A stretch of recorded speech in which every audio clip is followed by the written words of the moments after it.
Yan, ito yung ating mga pasisyo na native. Yan.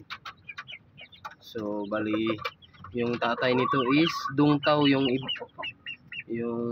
nagpalahi din. Tapos yung iba is pure na native na lalaki. And then, yung nanay nito is pure native. Pero ito yung lumabas ng mga sisyo, guys. So, hiniwalay ko kasi mapiglas yung kanilang nanay. So, kawawa lang yung mga pasisyo. Kaya ito yung nangyari. So, nilagyan na lang natin ng ilaw para hindi sila malamigan. Okay, so malaki na. So, yan. Bali, 3 days old na mga pasisyo. Yan. Yan sila. Ang gaganda ng mga katawan nila, guys. So, ito yung patubig nila. So, ipapakita ko sa inyo yung kanilang nanay. So, yan. Ito yung kanilang nanay, guys. Oh. Grabe kasi pumiglas to. Yan, oh. Hindi mo mahawakan yan, guys. Yan.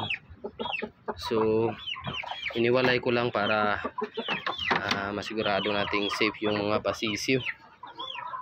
So, may iba namang inahin na maganda naman magdala ng kanilang mga sisyo. So, ito kasi is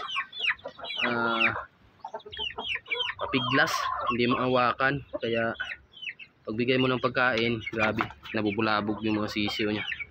So yan, ito yung ating bagong papisa.